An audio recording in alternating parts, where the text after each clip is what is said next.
Anyway, let's go ahead and get started. I want to, before I have roll call, remind you, I hope that everybody read your instructions. So we'll stay muted.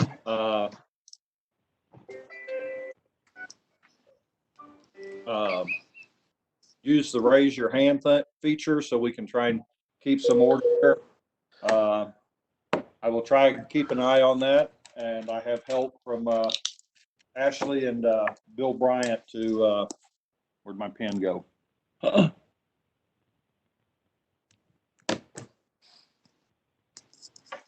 help keep track of everybody. So with that, Mr. Witch? Yes, sir. Mr. President, this is Dominic. If I could just make a couple comments before you call the roll. Okay. I do also want to just highlight the fact that we are, for the first time, audio streaming the board meeting. So I just want to make sure that everyone's aware of that. For a couple of reasons. One is I think keeping our comments as succinct as possible is probably a positive thing. Also, you know, sometimes we get a little relaxed with our comments, and that's fine. But I think in this day and age where we're streaming the board meetings, I think being succinct and thinking more about our comments will benefit us all. We are streaming the board meetings primarily because, as we've talked about before, no one's really sure how long we're going to be meeting virtually. So we've been working with Greg and the staff to really improve the virtual board meeting experience. That's why you received that instructional booklet, and we're going to continue to improve and add to that. We're also going to be exploring platforms to make sure this is the best platform to use. And then thirdly, how best to organize and manage the meetings. I would anticipate that in addition to a few more frequent board meetings, there are going to be a variety of other meetings that are going to include board members, such as our appeals. I think I've reported to you, we've received about 5 appeals from appellants to the Group B code development cycle. So that's going to require some additional board meeting time. So all in all, it's a long way of me saying that, you know, we're going to try to continue to improve the virtual board meeting experience. We're going to be live streaming the audio only, and we're going to be continuing to work with the president to try to make it a better and better thing. So are there any questions about that? Is anyone having any trouble right now today? I have a question from David.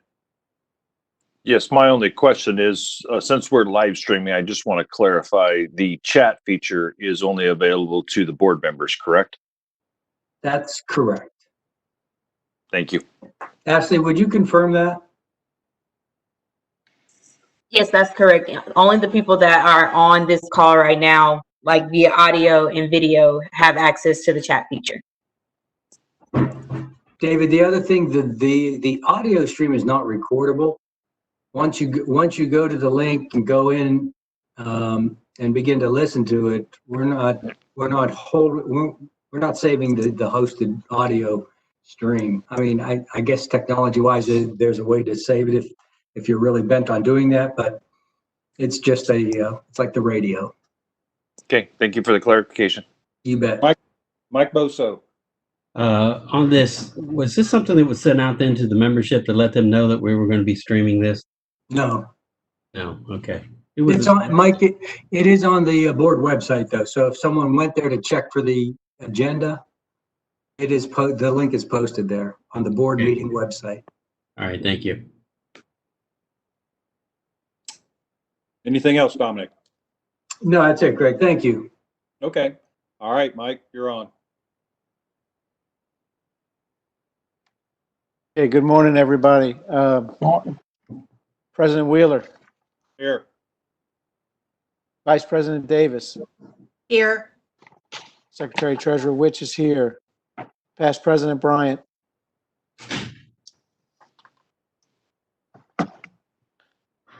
Director Boso. Here. Director Boswell.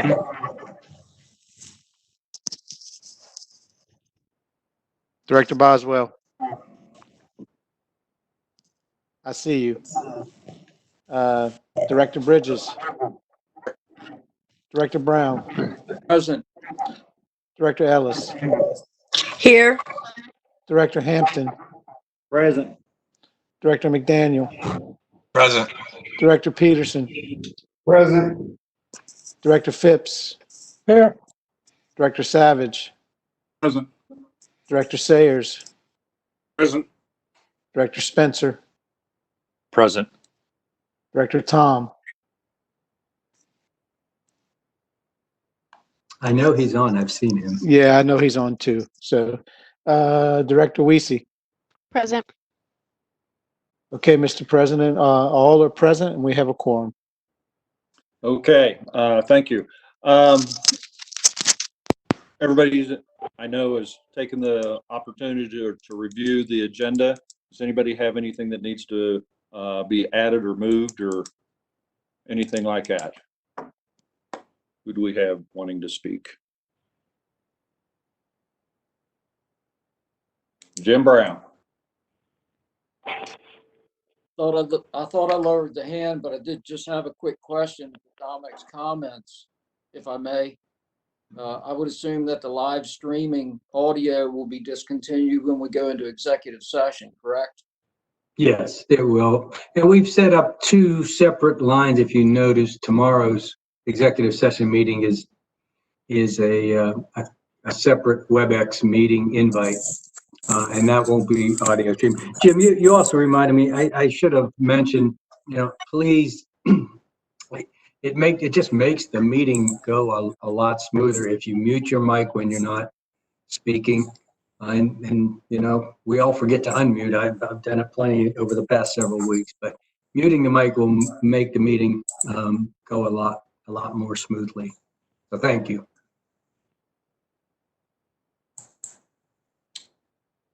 I'm not seeing anybody raising their hand on the agenda, so I'd entertain a motion. So moved. Second. Second. Okay, we have a motion and a second for to approve the agenda. All those signify by saying aye. Aye.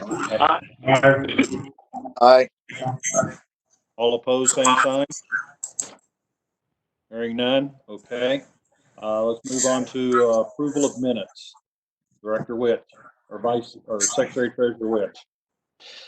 Okay, we have 4 sets of minutes from December 5th, January 24th, March 31st, and May 5th. If anyone has any comments, please make them now. Otherwise, a motion to approve would be appropriate. Motion to approve. Second. Okay, I got a motion and a second. All in favor of approving all 4 sets of minutes, say aye. Aye. Aye. Any opposed, same sign. Okay, minutes are approved. Mr. President, Who's that? Cindy Davis. Cindy? Okay, go ahead. I see the chat that someone needs to make a comment. I don't know who that is. Hang on here. It was an accident, apparently. Oh, okay. All right. We're good to go? All right. Consent agenda. I'll entertain a motion. Motion to approve. Second. Okay. Any discussion? Hearing none. All those in favor say aye. Aye. Aye. All those opposed? Okay. Consent agenda is approved. Regular session. R 1.0. I don't have much for a president's update other than I'm almost tired of talking to Dominic about 3 or 4 times a week. But we do have some time certain stuff to handle today. So we'll need to stay on task as far as that. We've got, if you'll notice, we start out with McCabe and Mahoney at 10:30. We have Chief Honeycutt at 10:50, and we have a presentation from NAHB at 11:05.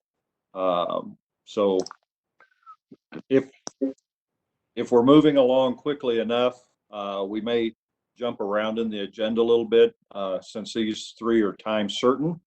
And then whenever we're come up on that time certain, we'll suspend whatever we're discussing at the time. We'll listen to the presentation, and then we'll move on. We will take a break this morning. That's about all I really have right now. Everything else seems to be going pretty good. I'm not hearing anything negative out there. The biggest, well, I take that back. The biggest negative that I'm hearing from each of you and from members is that it's a lost opportunity for networking with the postponement of the conference and annual business meeting. Time to reconnect with old friends, make new friends, networking, that type of thing. And then they all say, we understand also, and that's one of the byproducts. So anyway, that's all I really have. So I'm going to move on to R 2.0 and the CEO update. Yes, thank you, Mr. President. Just a couple of quick items. I want to just give the board an update on our COVID business continuity planning. And yeah, I've been trying to include a lot of it in my weekly update, but I think our COVID response has gone exceptionally well considering all the challenges. The staff has really stepped up and has been able to completely move our operations to a more virtual footing. So that has been going very, very well. John and Mark and Joan and I have been talking about when we expect to potentially reopen, and we're still targeting sometime after the 4th of July. And I really don't feel a real urgency or a real rush to do that yet. I mean, if things weren't working well with employees working from their home offices, we may have a different perspective on things. But I think in an abundance of caution, it's a safe thing to do for us to wait and make sure we have the right protocols in place for employees to return to work safely. Our budget planning continues to include a lot of forecasting to try to get a handle on what the economy is going to look like once it starts to flatten out. As you probably saw, the financials that were distributed last week, I think the financials spoke very positively of our ability to manage through these challenging times. We're also, continuing to work with our financial investment consultant to bring the portfolio back to a position where we feel more comfortable with it. And I think that's beginning to happen. We'll provide a more detailed financial perspective in the executive committee or the executive session tomorrow on your board call. I do want to mention I will be issuing a statement today to the staff, an internal statement relative to the protest and unrest that have been going on throughout the country over the last week or so. I think it's important for employees to know that we stand behind them if they've experienced challenges of those types in their life. As Greg mentioned, we do have some time certain items, and in fact, I see Steve McCabe and Mike Mahoney are are already in the session. I want to welcome them and look forward to their comments today. And then lastly, we're keeping an eye on the tropical storm, for everything that this crazy world is going through with COVID and protests. We still can't forget that Mother Nature's out there. And, this is the beginning of hurricane season. So we have a whole another set of challenges to think about. And with that, Greg, maybe I'll just pause for a minute to see if there are any questions from any board members about my comments or about anything relative to the Code Council.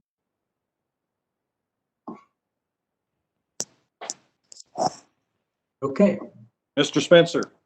Oh, I just wanted to make a comment to you, Dom, that I really appreciate the detail in your emails that you send out in your weekly update and the various information that you send in that.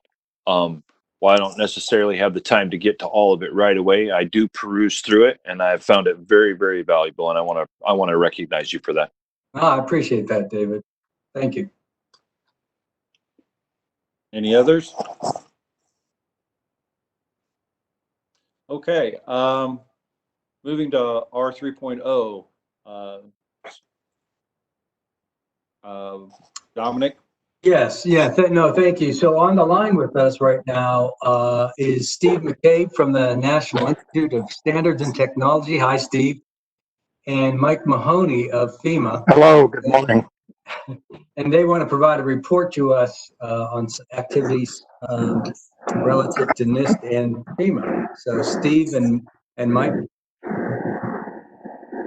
Okay, thank you. All right. Mike, are you sharing the slides? Well, good question. I submitted a presentation. Is the ICC running the presentation, or do we? There we go. Yes, Mike, we have the presentation up right now. If you just say advance, we'll advance the slides for you. Will do. Steve has the kickoff, so. Yeah, I'm the leadoff batter here. Thank you for the opportunity to give you an update on our report to Congress.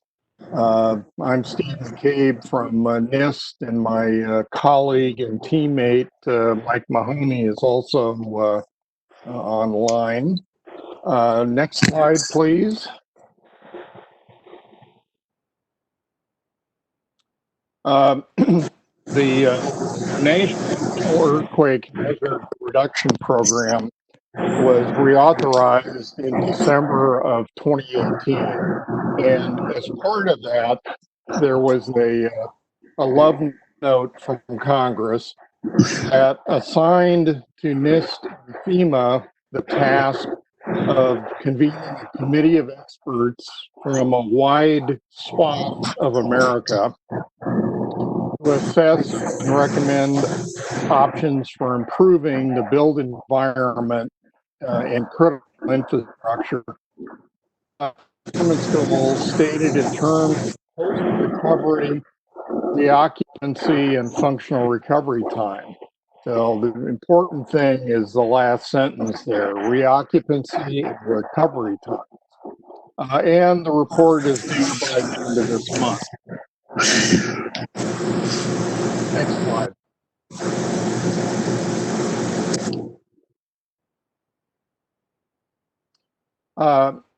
The work was divided up into two parts because we have two agencies. FEMA funded a project technical panel. It consisted of 20 members from the interest areas listed in the Reauthorization Act. The panel met multiple times from mid-2019 through early 2020 to research, identify a series of recommended options for the report, and to receive input from a number of sources, directly from outside, directly from the project review panel, as well as from 5 stakeholder workshops that were held. Next slide.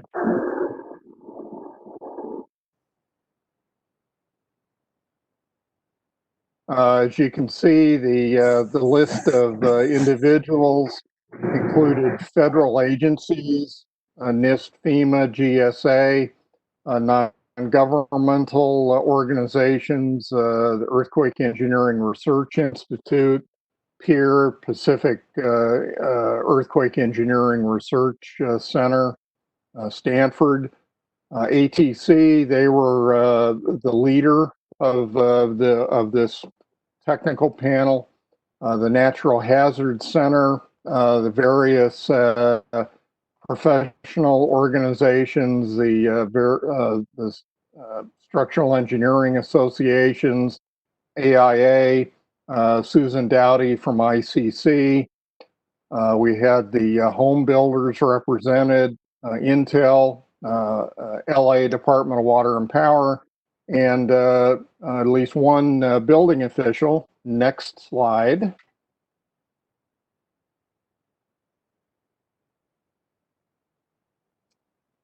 The review panel complemented the technical panel and provided review input to the technical panel and to NIST and FEMA on the various draft reports that were put together. We also had a major effort in holding 5 stakeholder workshops in St. Louis, Salt Lake, Seattle, San Francisco, and LA back when we could travel. We got this done just before the world paused. These workshops were held in these locations because they represented different areas of seismic risk, different communities, and we wanted to get as broad an input as we could. And so the effort was to get this broad national input from beyond the West Coast, and to look at what the opinions were on recovery times, and equally important, the assessment of options. Next slide. The review panel membership is as follows: Marissa Aho from the City of Houston, John Bozeman from BOMA, a structural engineer from the City of New York, Robert Ezel from the State of Washington, Bill Holmes, who's a consultant, James Kendra, who's a disaster researcher, Tom O'Rourke from Cornell, who's a lifelines person, consultant from LA, Keith Porter, a research professor from University of Colorado, and Lakeisha Ann Woods, who's the president of NIBS. Next slide. Let's see, Mike, is this you or is this me? That's you, Steve. Your last one, I think. Okay. The report, 100% draft, was prepared by the panel at the end of March. There were a number of reviews done by the review panel. The HPC authors team did a significant amount of work. There were over 2,000 comments received during these reviews that this team had to adjudicate. NIST and FEMA are currently conducting their internal reviews up through the agencies, and are close to submitting this report downtown, as we say, to the Office of Management and Budget. Once approved by OMB, it'll then be submitted to Congress, and Mike and I can take a deep breath. NIST and FEMA will then jointly publish the report, and it'll be widely available. So, Mike, you're on. Okay, thank you, Steve. Next slide, please. And hopefully the audio improves, although I'm working with a government computer, so I can't guarantee that. The final report, while we can't release it until it's actually submitted to Congress, I can kind of give you the Cliff Notes version of what it looks like and what you're going to see when it is released. Of course, it has an executive summary, which is probably the most important part of a report to Congress. So we're hoping to at least read 4 pages. It provides a broad overview targeted towards Congress, so they have an idea of what's in the report, and it lists out the 7 recommendations along with 4 possible congressional actions that I'll get to a little later. There's also an introduction section that further introduces the 7 recommendations, and within those 7 recommendations, we have 17 different tasks and 9 different alternatives or options. So lists kind of an overview of the different recommendations there. I'm going to go into each one of those, so I won't read those right now and get to them in a minute. It also discusses the motivation for change, the fact that we have over $100 billion of average annual losses by natural hazards, an average over a year, and that 1/2 of the U.S. population has been determined to have some level of earthquake risk. And the introduction also introduces the terms of performance levels and the different terminology that will be involved. Next slide. So some of those terms that get introduced, as Steve mentioned before, the 2 categories that we have to deal with. One is post-earthquake reoccupancy, the ability to safely re-enter a building after it's been evacuated and to safely occupy the building while cleanup and repairs are made. All building services are not necessarily functional except for those required by code for occupancy and needed for safety. The second and higher level would be post-earthquake functional recovery. This is beyond reoccupancy, but also includes restoration of building components and services such that it supports a significant measure of the building's pre-earthquake functionality. In other words, that the owner and occupants of the building can resume their function after an earthquake and able to stay in that area along with their workers. And then the final step is full recovery, which is complete restoration to a building's pre-earthquake level of safety and functionality. So we deal with all 3 of those levels. Next page, please.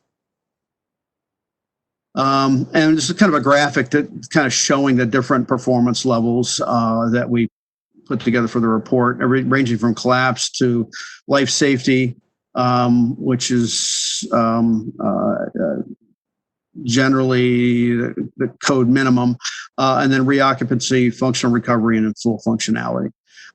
In addition to the building performance levels, we also talk about lifelines. You can't have functionality without the building's lifelines also being functional. And there we have 2 different performance levels: operability, which is the ability of an infrastructure system to provide near normal services to a customer.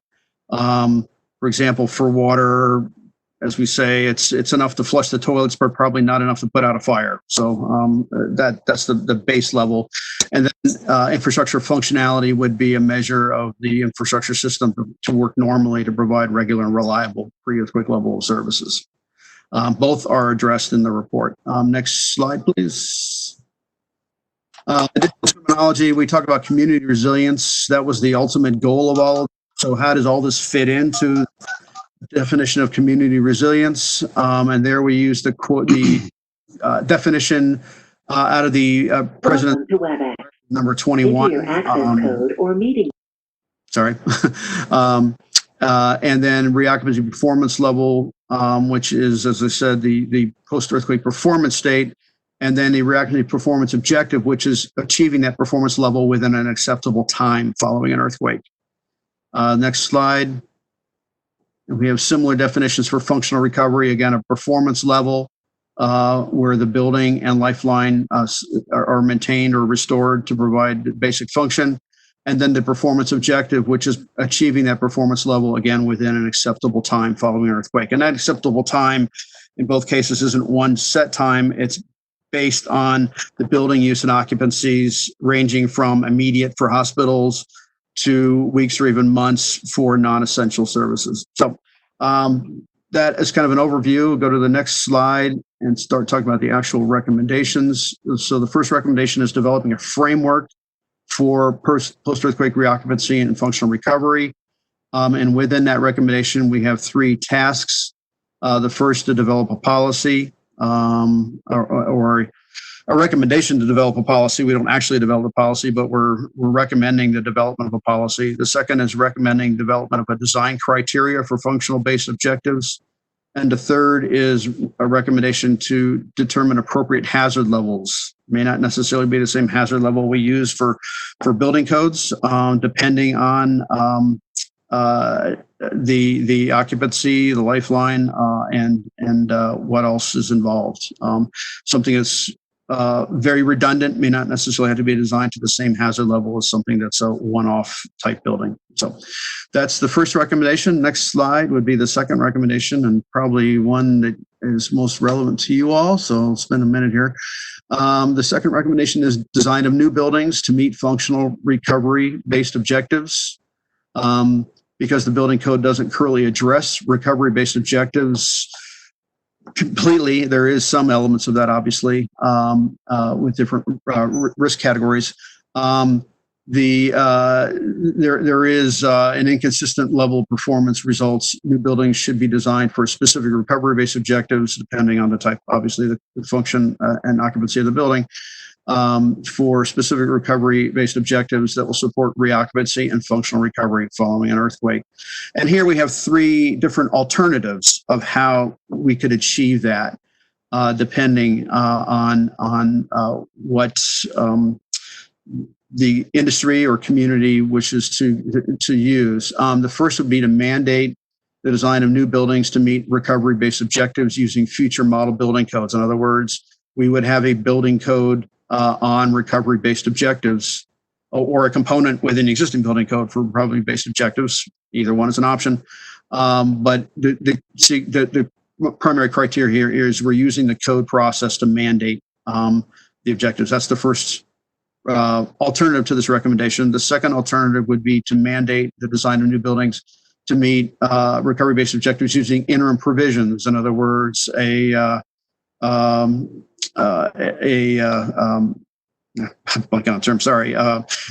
appendix chapter, for example, in the building code would be or some sort of provision that's developed separately that references the code but isn't mandated within the code, but the use of that provision could be mandated by the community. That's the second alternative. And then the third alternative is to encourage voluntary design of new buildings to meet recovery-based objectives. And there are different ways of encouraging that. For example, FEMA mitigation grants may we offer a higher percentage of a match if you use a recovery-based objective. So different alternatives to meet that recommendation. Obviously, they're all linked some way or another to using the building code. And one of the reasons why we wanted to have the ICC represented on this process and want to maintain our relationship with the ICC as this moves forward. Anyway, the next slide would be recommendation 3, and that's retrofit of existing buildings. This one's a little more not as clear cut since we're dealing with existing buildings, but possibly one recommendation would be to address known vulnerabilities within the existing building inventory and retrofit those vulnerabilities to meet recovery-based objectives. And again, here we have the same 3 alternatives. Mandate the retrofit of existing buildings to meet recovery-based objectives, such as using the IEBC. The second would be to trigger retrofit of existing buildings based on some triggering mechanism, which is also present in the IEBC. And the third would be to encourage voluntary retrofit of existing buildings. Same thing here, different ways of encouraging that process, but addressing existing buildings to some level, possibly not the same degree as new, but still some way of addressing the fact that we have this huge population of existing buildings out there that do have this vulnerability. Recommendation 4 deals with the lifelines infrastructure. If you could advance the slide. And here again, recommendation is to design, upgrade, or maintain lifelines infrastructure systems to meet recovery-based objectives. The performance of these systems could be using a recovery-based approach for designing new infrastructure systems, as well as upgrading and maintaining existing systems as needed.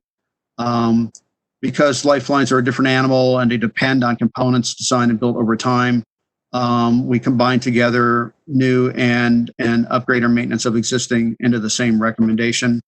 On here, we have several tasks that we think come into play. The first would be to subtask within this recommendation, right?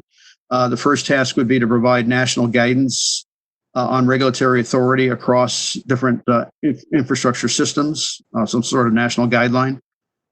Task 2 would be to evaluate the ability of these lifelines infrastructure systems to meet recovery-based objectives. Some already do it, some do not, some fall in between, depending on the system and its redundancy. The next slide is some additional tasks. So task 3 would be to develop a national seismic design standard so that these systems could meet recovery-based objectives.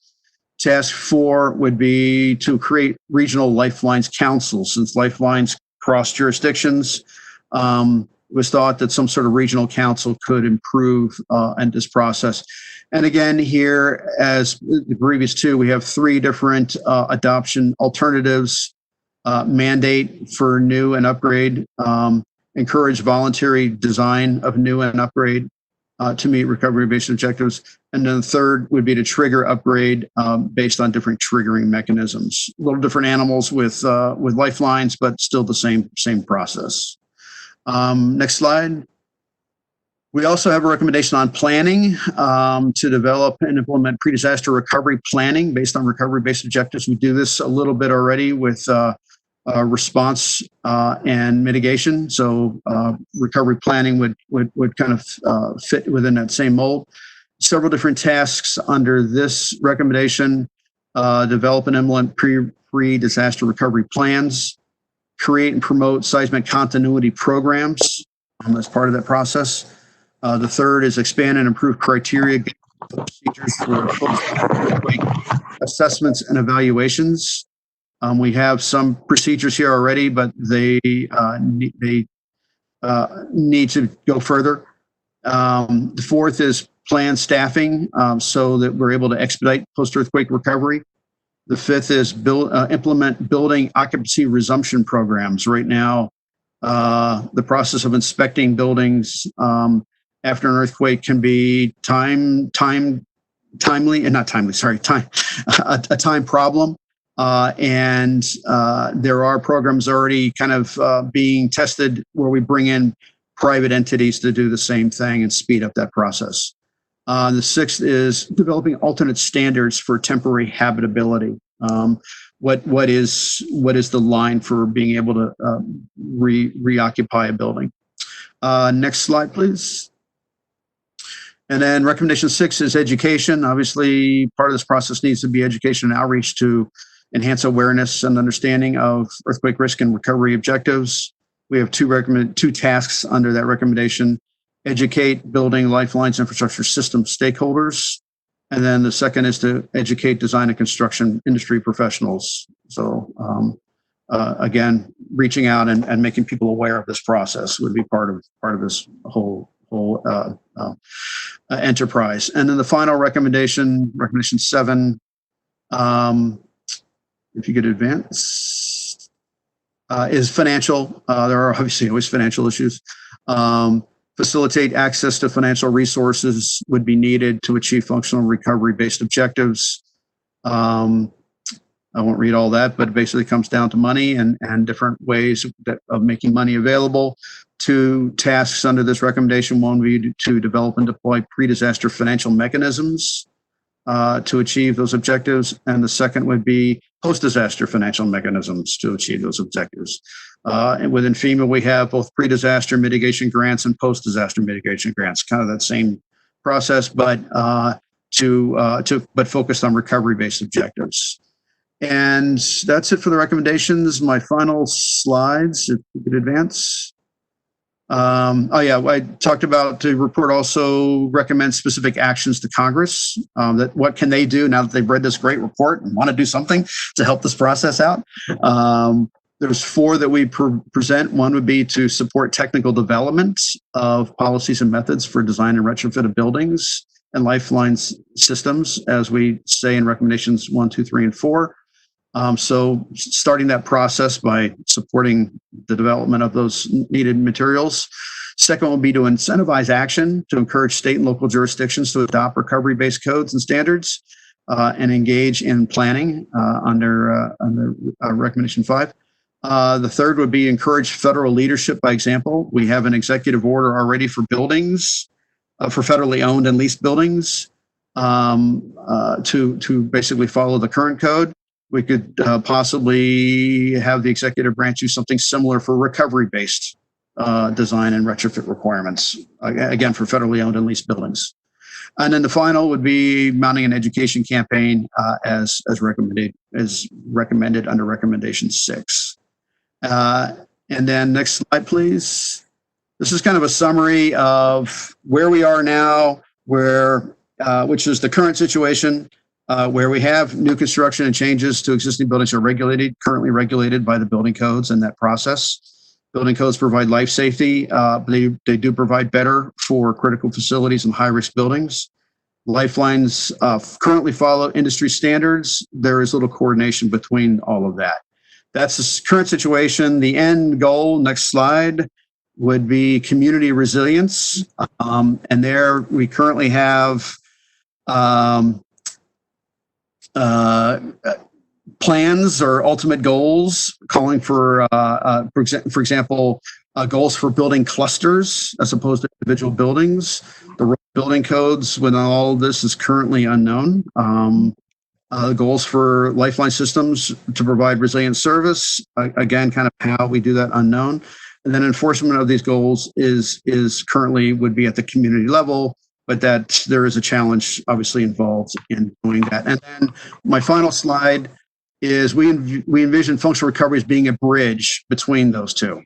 Our intent was that functional recovery would use the existing building code process to regulate functional recovery for individual buildings. It would improve Lifeline's systems to provide functional recovery and would coordinate both of those within that process. And with that, that is the end of the presentation. If you have any questions for Steve and I. I'm sorry, I threw at you very fast. I apologize. Stephen, Mike, this is Dominic. Thank you very much. I want to acknowledge our partnership with NIST and FEMA over the years. We've worked together well through the NEHR process and helping or working with you both and your agencies have really helped us to improve the I-codes over the years. So we want to thank you for the effort. Dominic, I want to acknowledge that and let you know that I've been with FEMA 35 years, and all 35 years I've been involved in the building code process, whether it's been flood, wind, earthquake, whatever. It's been a real pleasure to work with that process, and I hope to continue to do that. So, thank you. Okay, is there any questions? Seeing none, Mike, thank you for that, and we do enjoy the continued work with both of these organizations. So, Dominic? Yeah, no, this wasn't an action item for the board. It was an opportunity for Steve and Mike to make a presentation, and we'll be working, with the staff, with Susan Dowdy and Tech Services in order to help advance some of the tasks that Mike has. So we look forward to the follow-up. Thank you, Steve. Thank you, Mike. Thank you very much. Thank you, Dominic. Bye. Right. Signing off. Okay. It looks like our next presentation is in about 6 minutes. So why don't we take about a 5-minute break and get another cup of coffee, whatever you need. Bill doesn't have enough time to run out of the building and have a smoke. So anyway, let's take 5 and we'll be back here, and we will have R 4.0. Fire Chief Honeycutt will give us an update on the NFPA Heroes experience. So, all right.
Okay.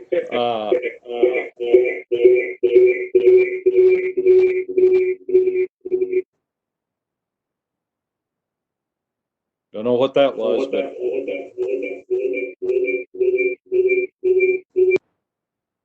you have your computer, if you join by your computer and by your iPad, it does it. It happened to me this morning.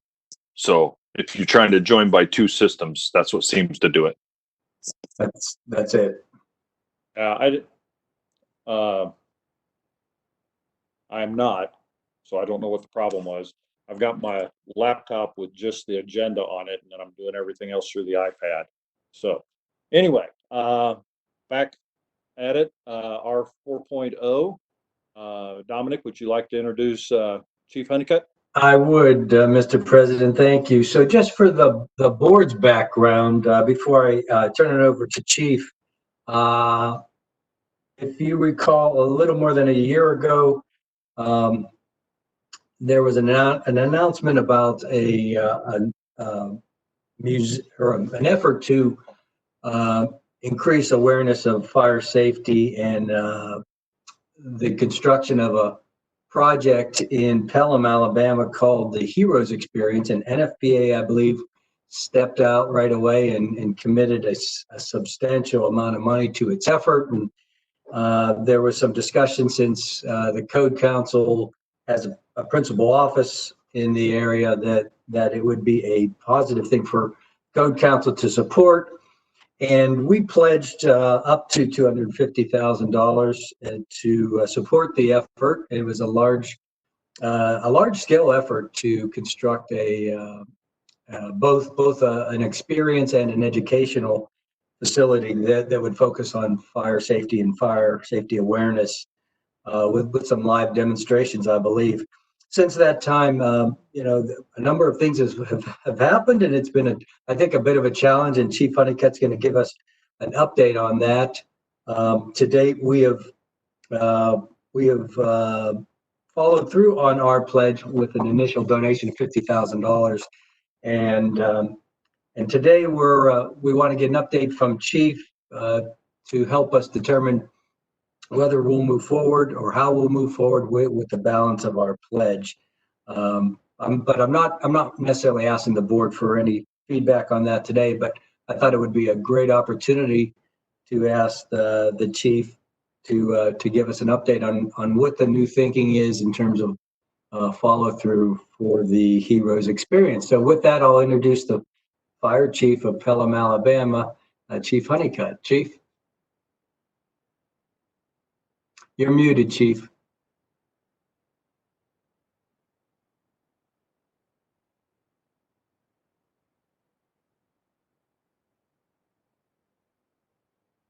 Ashley, do you want to unmute? There you go. All right, is that any better? Yes. All right, good. I'm having to hear you guys through my phone and talk to you via computer. So good morning, Dominic and Mr. President, ladies and gentlemen of the board. Thank you so much for giving me a few minutes this morning. And I actually wanted to address you guys from another aspect from the fire service side, and to tell you how much I appreciate you and how much I appreciate the efforts that the Code Council, you as the board, put into establishing those safety measures for construction, and knowing that is keeping the patrons who come to my city safe, as well as keeping my firefighters safe in the event of an issue inside of a building. And the work that you do is a monumental task at times, and I'm aware of that. And I just wanted to say you thank you for the effort that you do and the effort that the Code Council does on a daily basis to establish those safety measures to help keep all of us safe. And so I do appreciate you. As Dominic was sharing with you, and I wanted to give you guys just a little quick historical background and then bring you up to speed on where we are today. In 2015, the National Center for Fire and Life Safety created a concept that began as a simple firefighter museum, just something with some fire apparatus, a few historical facts, and it ended up growing into a world-class, state-of-the-art research facility. Is the concept that our first process grew into. Many experts were brought to the table, such as Bernard Johnson, who is the foremost museum architect and planning company in the world. Leisure Business Advisors, who is a key management player for museums and attractions, for museums and educational experiences. And these experts begin to create a comprehensive master plan that would be the first of its kind educational experience in the world. The goal was to provide a educational experience to attendees with such a powerful message to simply save lives. The Southeastern United States, as many of you may be aware, has the highest mortality rate for deaths in residential structure fires than any other region in the United States. And this was going to be kind of our opportunity to create an experience that was going to straighten that curve out and decrease those numbers. The more experts that were brought to the table to advise our board of directors as the NCFLS, the more we realized a need for a project such as this. Knowing the facility would needed to be constructed in the southeast region of the United States, 3 individual companies were brought in to review proposals from different municipalities in the Jefferson and Shelby County areas to be able to select a site for a facility such as this. The Shelby County Commission here in Alabama had already contributed over $1 million to the project, and the needs were very specific on what the board was looking for, such as tourism potential, interstate access, land space, etc. And in 2017, the group made the decision that a site was chosen in Pelham, Alabama, and the city of Pelham committed 50 acres for the project, along with a $200,000 financial commitment. And that's when corporate partners such as the Code Council, NFPA, Lion Industries, etc., saw the need and began to make those initial financial commitments as well as long-term commitments, and really begin to form those you would call mission critical partnerships. And the silent fundraising campaign was kicked off then. Now, the original plan for this facility called for a 40,000 square foot facility with a capital campaign of $41 million. The more experts and groups that began to come to the table and advise and request different things, the building actually grew to a concept of 100,000 square feet with a total budget of $160 million. As the excitement and anticipation began to grow, the CDC, Johns Hopkins, and many research groups such as these, they began to get on board, and a research center was actually added to the initial design of the building. Now, the board of directors of the NCFLS knew that a capital campaign such as this would be difficult due to the sheer size of the building, along with the capital amount needed for this type of construction. As the fundraising campaign began in the silent phase, potential donors were all very, very excited about the goals, the message that we were trying to give, and potential life-saving concepts that we were going to be educating people with. However, they all continued to ask the same question: why Alabama? And we, as the board, along with our fundraising committee, was trying to portray to them the need for Alabama because we were right in the central part of the southeastern United States, along with the land commitment the city of Pelham gave. We found that the access to Interstate 65 was giving you all of the tourism for folks who were headed south to the beach and so on and so forth, giving it a great, great opportunity for visibility. So, and then trying to also make them understand that don't look at it as just Alabama, look at it as because of the fire mortality rate, and the fact that this is where the biggest impact needed to be made was right here in the southeastern United States. Toward the end of 2019, I was elected as the new chairman of the board of directors for the National Center for Fire and Life Safety. And seeing that our fundraising efforts had really plateaued, they had not stopped, they had simply hit a peak. We began to propose a new and alternate, more cost-effective delivery method for this project, as well as keeping in mind our message. We're trying to simply save lives. And our concept was to teach individuals how they could be the hero of their own story. Yet we knew we needed to press forward with our project, but yet in a more cost-effective way. So the experts that we had already talked with agreed that the message delivery method was a proven concept and it was a needed concept. Therefore, we began as the board to do a redesign, to really start thinking of this not as a 100,000 square foot facility, but how could we portray the same message and save those lives in a 10 to 15,000 square foot facility and make it a lot more cost effective. Our initial design called for 50 different educational topics because the more experts that came to the table, they wanted their piece of the pie and be able to put in their message. So we formed an education committee back in March that is taking a hard look at all of the topics that were originally presented. And we want to bring those down to 15, from 50 topics to 15 topics. Something that we can simply take those very, very important messages such as home safety, fire safety, texting and driving, things of that nature, and really bring those to life in this educational experience. So the education committee is currently working on that. I'm actually expecting a report back from them by the end of this month on their advice on the topics that we really need to focus on.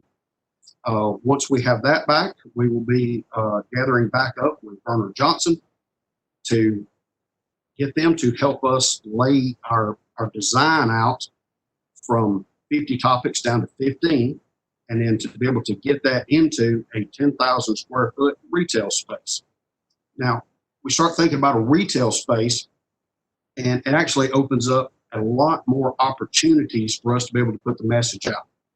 Because instead of being zoned in on a capital campaign with one large facility, now it's given us the opportunity to open the first facility here in Shelby County and be able to get that message out in a lot smaller space, then turn around and we can start looking at the area of the country that has the second highest mortality rate, and then open a second facility and so on and so forth throughout the country. Versus really focusing on one facility, we can now focus on delivering our message to the entire country in a much more cost-effective way.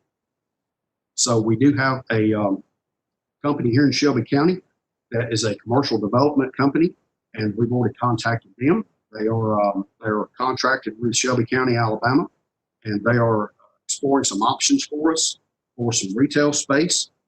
Again, meeting those same desired needs of high traffic area, being able to have great visibility, things of that nature.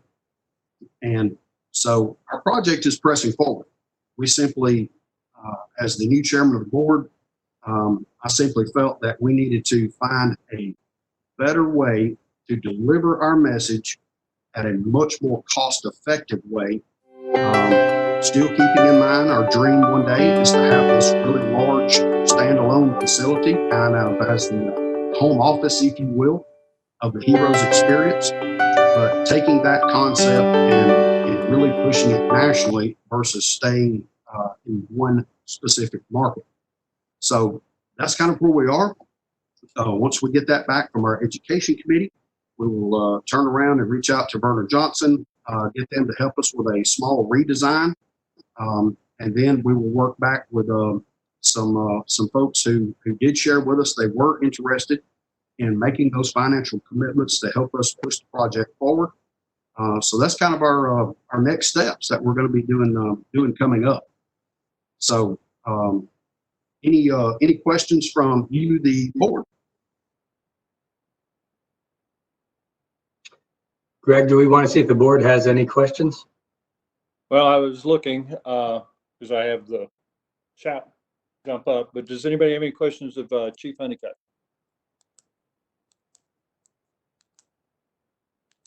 Seeing none, Chief, thank you. We appreciate the summary and catching us up to date to where we're at with this project. Dominic?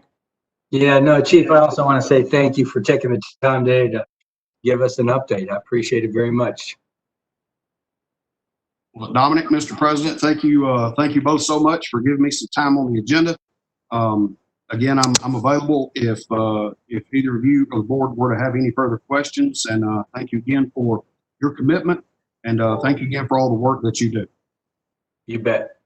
Thanks, Chief.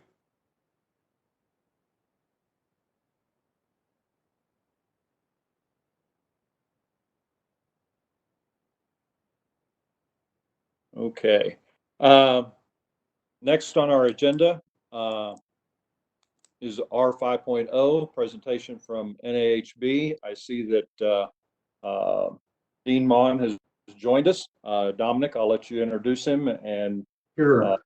we'll go right into this item. Absolutely. So I want to welcome Dean to the board meeting today. You know, NHB has been a strategic partner of the Code Council since its inception, and we've worked hard to maintain the relationship. You know, it has its ups and downs, and I really appreciate Dean and his team's willingness, even these last few weeks, you know, with the challenges of the COVID, we've been able to at least get on the phone and begin to have more dialogue about some of our current challenges. So, Dean, I might just turn it over to you and let you introduce Chuck and the rest of your team, if that's okay with you. Okay, sure. Can you hear me? Yes. All right. So good morning. Dominic, Mr. President, good morning, and thank you for having us here today for this virtual ICC Board of Directors meeting.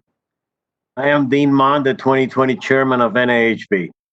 With me today is Chuck Folk, our first Vice President. We appreciate the opportunity to be here. As we all know, these uncertain times have been challenging for everyone. The pandemic, economic recession, and now social unrest have upset everyday life. These changes have compelled all of us to define a new normal and finding new ways to conduct our businesses so that we can survive now and thrive in the future. Like ICC, NHB has spent much of the past 3 months advocating to keep our members safe and employed. We spent a considerable amount of time working with states and governors to ensure that construction was considered essential. We lobbied to expand the eligibility criteria and effectiveness of various programs and other elements of the stimulus packages. And we equipped our members with the information and resources needed to continue to operate safely, retain employees, and meet market demands. During this time, we appreciated the support we have gotten from ICC to solidify the status of the housing industry and expand the issue of virtual inspections. We continue to work together to help local governments better utilize the most recent technologies to streamline their plan review and permitting and inspection processes. This will benefit us all. We have also committed to more regular dialogue with ICC to enhance our working relationship and improve overall results for the building industry. There is more work to be done. Housing is poised to be a critical component in bringing us out of this recession, yet still suffers from unprecedented levels of regulation and red tape.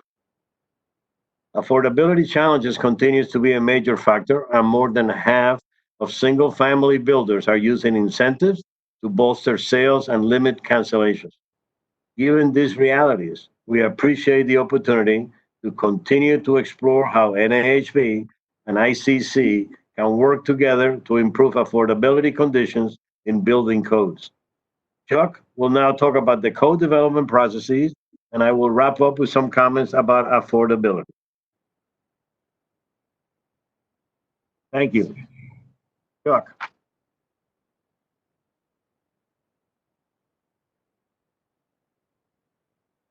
Chuck, I think you're muted. There you How go. about now? That's it. You got you. Thank you. Thank you. Thank you, Dean, and good morning. Dominic and the ICC board, thank you for allowing me to be here with you today.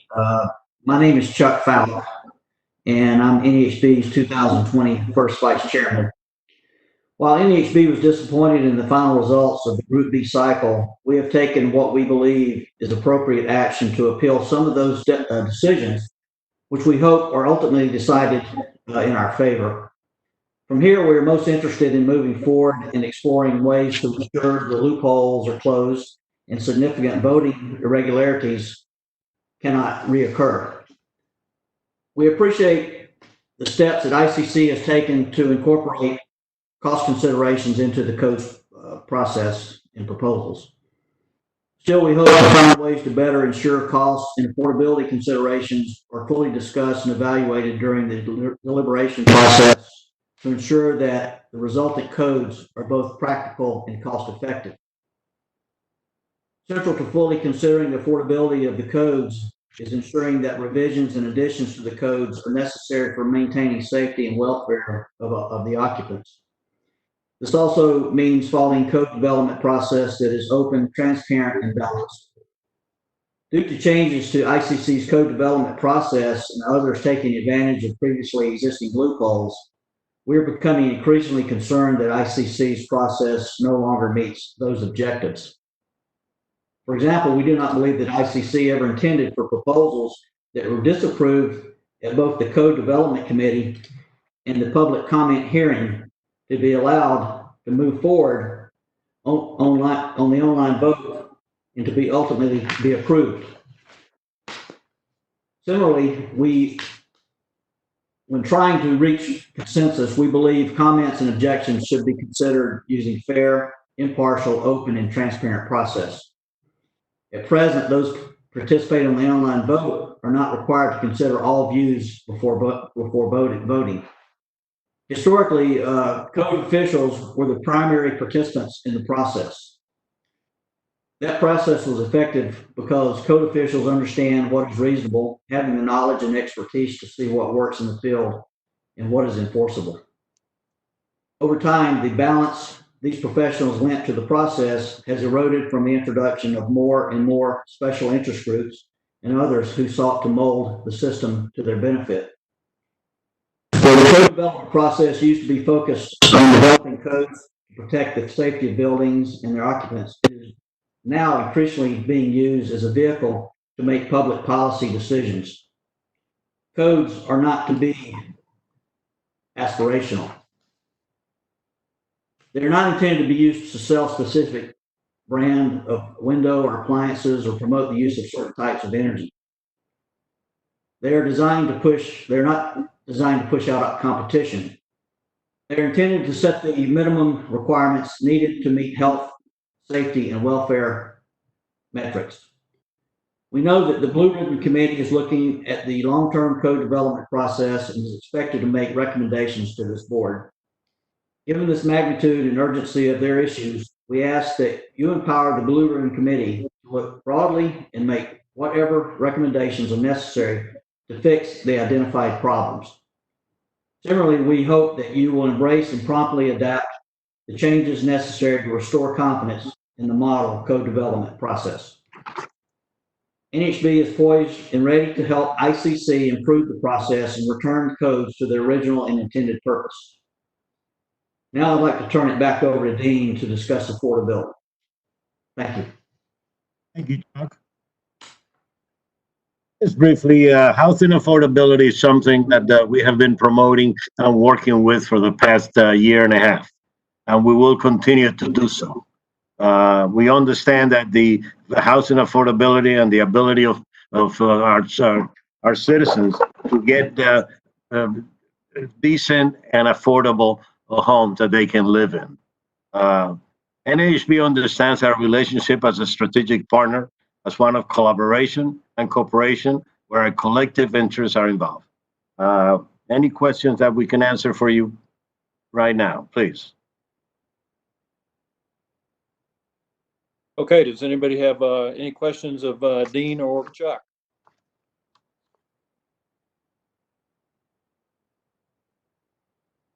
Thank you for the opportunity. Yeah, Greg, this is Dominic. While board members are thinking, I want to thank Dean and Chuck both again for making a presentation today, as well as the conversation we had last week, and just reaffirm my commitment to continuing the dialogue so we could, get through these current obstacles, or get over these current obstacles, I should say. So thank you both. Thank you, Dominic. Thanks for having us here today. All righty.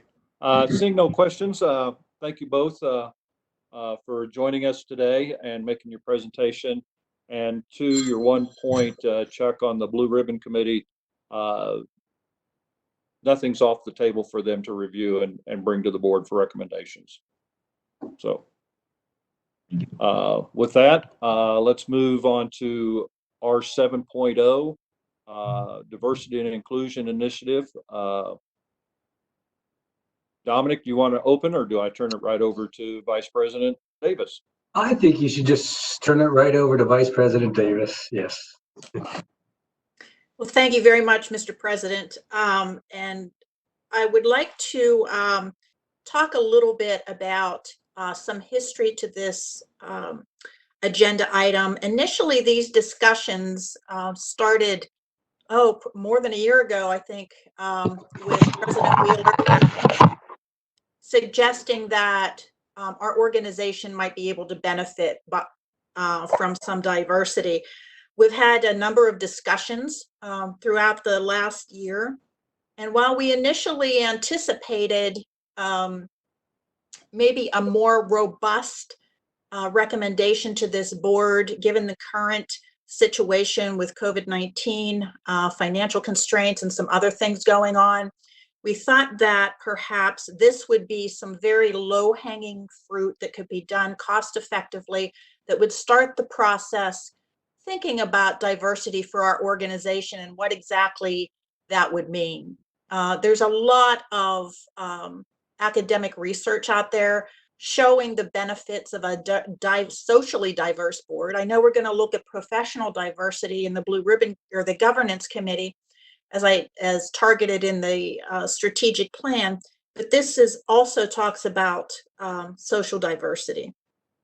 So clearly the importance of codes impacts a diverse population in our country: Black Americans, Hispanic Americans, European Americans, Middle Eastern Americans. I mean, everyone who lives, works, plays in this field professionally, there's not a lot of representation for those communities. So a very easy thing to do, I think, is to take a look at our documents related to committee applications, our marketing efforts, our everything that we have, our website, our blogs, our podcasts, everything that we do as an organization puts a face on who our customers are. And I think our customers are a very broad, diverse group that aren't necessarily represented in our organization. So hopefully there won't be any controversy over this, and I will, my apologies, I have lost the motion, but the motion stands as recommended in the item. Second. Okay. The motion is to direct staff to perform an internal review of policies, documents, marketing materials, and processes to remove language that suggests bias and replace with more inclusive language. That's the standing motion. Do I have a second? Second. There was a second. Okay. Discussion. Hang on here. Let me see.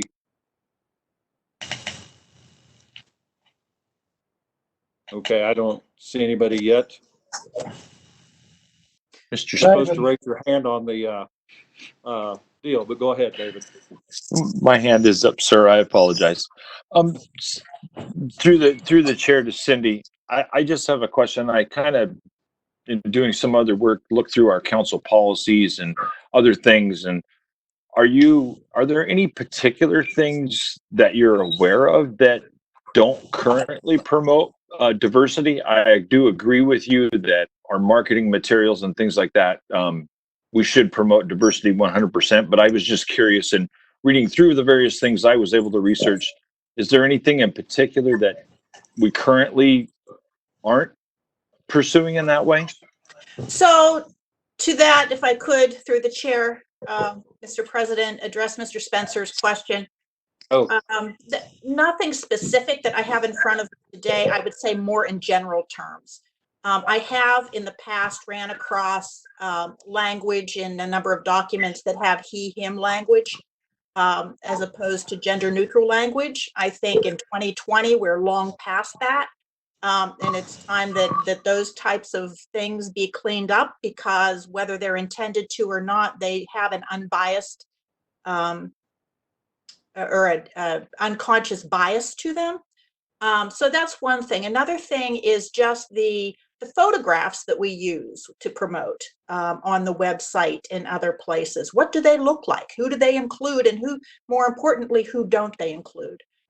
So it's that type of general thing that I think that I'm looking for. Dominic, Greg, I would ask if you have anything to add to that. no, I think you covered it. Cindy, I think you hit the nail on the head. It's more about who we don't include. Right. And you know, it's also just communicating. I think, David, communicating to our members and to those who, you know, may be potential new members, particularly in a younger age group, that the Code Council is a diverse and open organization. Okay, thank you. If I could just follow up on that a little further too. Again, this is just a very low hanging fruit effort with no costs to it. You know, original plans and probably future plans, I would anticipate including a committee to look at this issue with a professional facilitator on how we can engage those communities in a more robust manner. Sounds good. Anybody else? Okay. As a few of you have pointed out, and I caught myself, I skipped right over R 6.0. So let's back up to it. We need to vote, Mr. President. We didn't vote. Yeah. Point of order. Oh. I just assumed everybody was going to. All those in favor say aye. Aye. Aye. Do I need to ask if anybody's going to vote no? Okay. Thank you. Moving on to R 6.0, the update on the ad hoc committee for building safety and security. Dominic? Yeah, Greg, I'm going to turn this over to Mike Pfeiffer, I believe. Mike, are you on?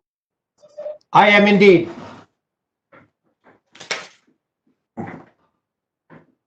Mike, you want to give the board an update? Sure. Basically, if you look on page 51 of your document, you'll see it kind of gives you the overview snapshot of what's been going on with building safety and security in terms of meetings. Most of the effort basically since November of last year, when we had our first meeting in person in Minneapolis, was dealing with the 6 work groups that were established. So right now we're still in the process of document development. We've got 5 out of the 6 reports. So the next plan, the next action item will be to have the BSS, along with interested parties, having a virtual conference call the first week of July. You know, the biggest question is so what's going to be the work product, and that's still, you know, it's going to be a lot of information. I think we want to put together a repository of information. Obviously, this was a very hot topic a couple years ago. Now it's kind of been displaced with COVID, but God forbid, and hopefully this doesn't occur. All it takes is one more thing, like what happened in Vegas a year or so ago, and this will be back at the forefront. So we're trying to put together basically information potentially maybe some standards, guidelines, possibly code changes. But we want to put together something that could be used, for example, at the education environment in terms of first through eighth grade, high school, and even college. What can be done? What can administrators of schools do in an effort to make sure, to the extent possible, they are creating a safe environment free from these kinds of situations?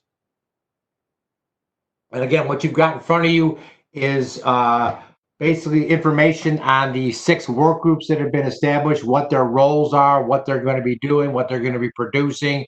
And we've also included one example report that came out of our administration work group. And with that, if I'll defer back to Angie if she has anything to add. Yes, if I could, Mr. President. Please. So as Mike highlighted, there's been a lot of work. Most of it has been virtually and over the phone.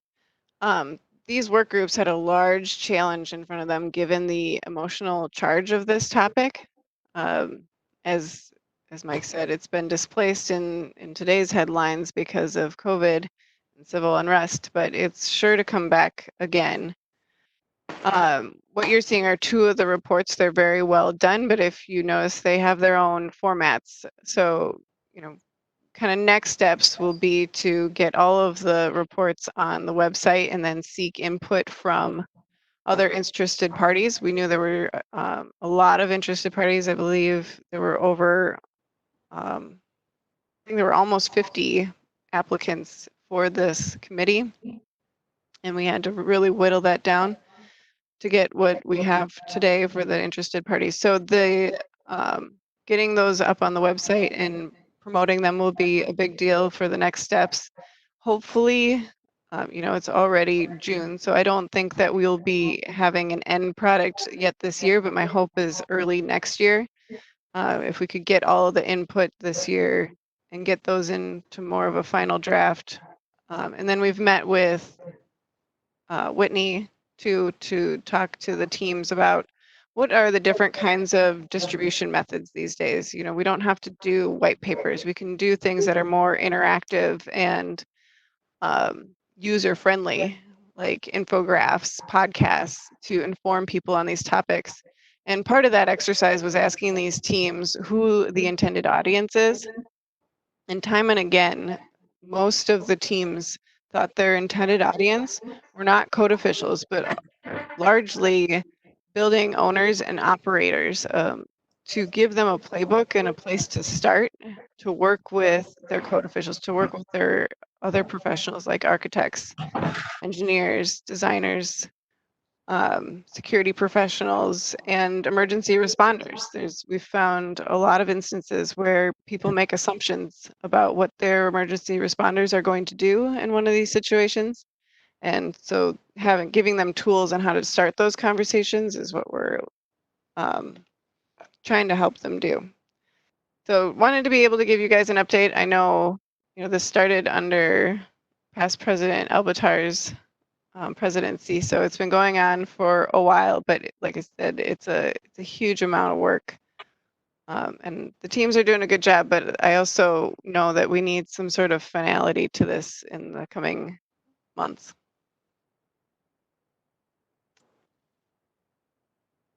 I'm open to questions if you have any. Bill. Mr. President, to Director Weesey and potentially Mike Pfeiffer. Most of everything that I've read and studied and looked at, this is going to be like public information only. Are they complementing or thinking about actual code changes or anything to actually do with the code change process?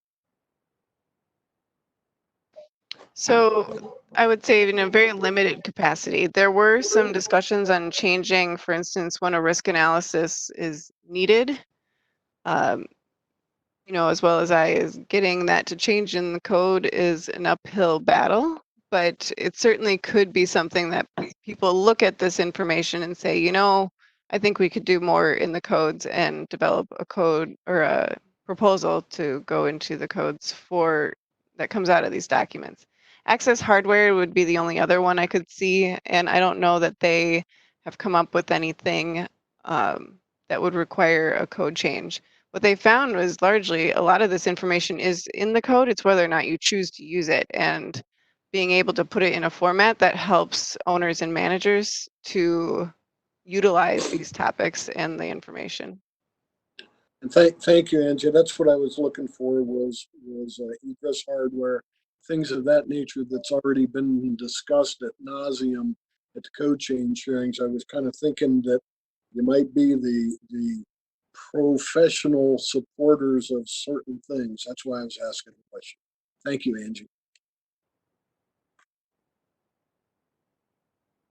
David? Thank you, Mr. President. Angie, do you think that since you said something about a lot of this stuff may already be in the code, somehow this committee, or I guess not future committees or individuals or something like that, could create something like the code notes that we do for plumbing, mechanical, things like that, that may help building owners or other people understand where this information is? Yeah, I think so. Code notes or a handbook, or something that gives somebody an independent document that leads them to where all this information is, because it is fairly scattered throughout the book. And the book makes sense to us, but if you're somebody who's trying to get information specifically on this topic, it can be pretty daunting to pick up that blue book and try to find the information you need. Or the red book. I'm throwing the blue book under the bus.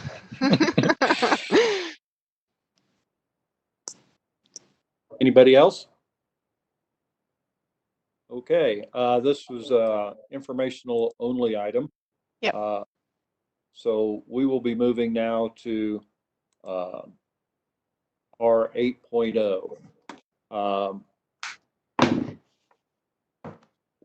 Of course, as everybody's aware, we did vote to postpone the 2020 conference and business meeting to 2021. I think there was things that everybody just assumed, but staff wanted specific direction on. So as you saw the conference activities, I'm going to kind of take these in blocks of and if anybody, as I go through these things, like I'm going to take the awards, the educator, and leadership as one item. If there's an objection to any of those, please raise your hand.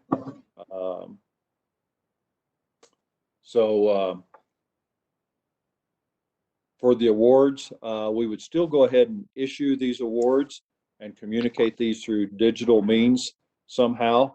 Our Bobby J. Fowler Award, Chapter of the Year, Chapter Merit, Code Official, etc., through that item all the way down through the Emory R. Rogers, plus the Educator of the Year and the Leadership and Sustainability Award. Is there a motion to move forward with these as issue these awards and communicate through digital means? As chairman of the awards committee, I'd like to make a motion that we accept these recommendations. That my committee can go ahead and get together and look at the submissions that are made and make our recommendations back to the board. Second. Okay, I have a motion and second. Any discussion? Seeing none. Jim Brown? Yes, thank you, Mr. President. I was just wondering, it might be a challenge for staff, could be a challenge in time, but I'd like to see the award recipients be recognized in some form or fashion to be determined at the 21 ABM. And would appreciate feedback from the board on the possibility of that, also from staff. Anybody like to comment on Mr. Brown's comments? Chris Bridges. Mine was a separate question. I agree with Jim's.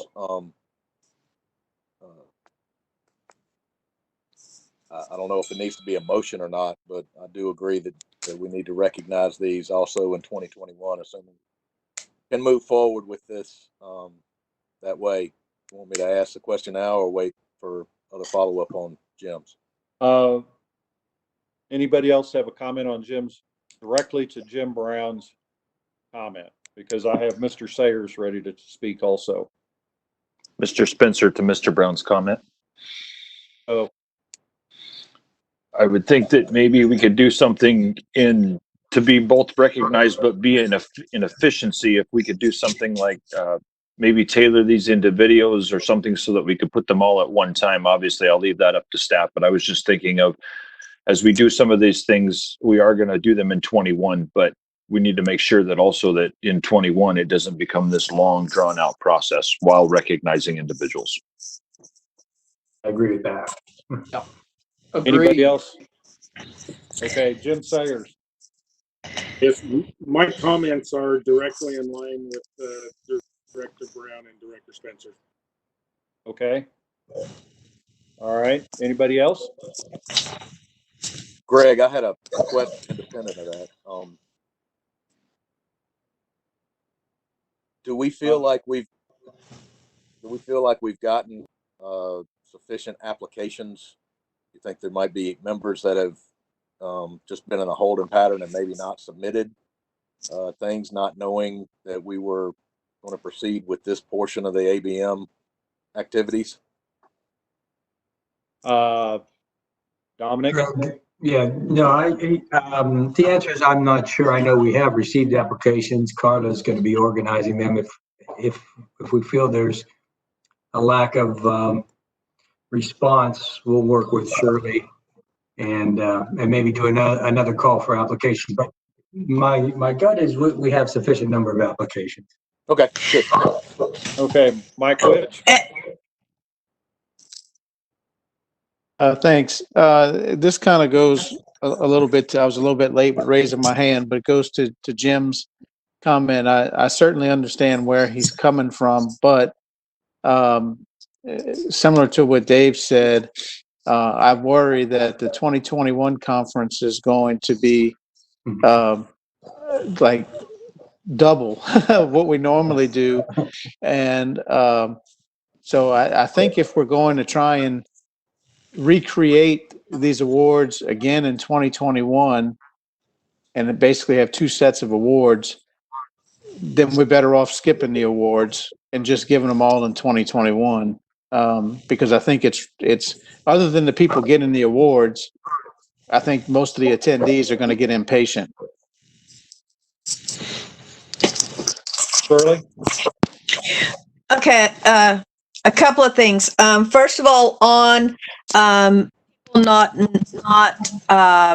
maybe applying, most of these awards were due before we ever made a decision, and they didn't know if we were going to have weren't going to have the 2020, and we extended the deadline.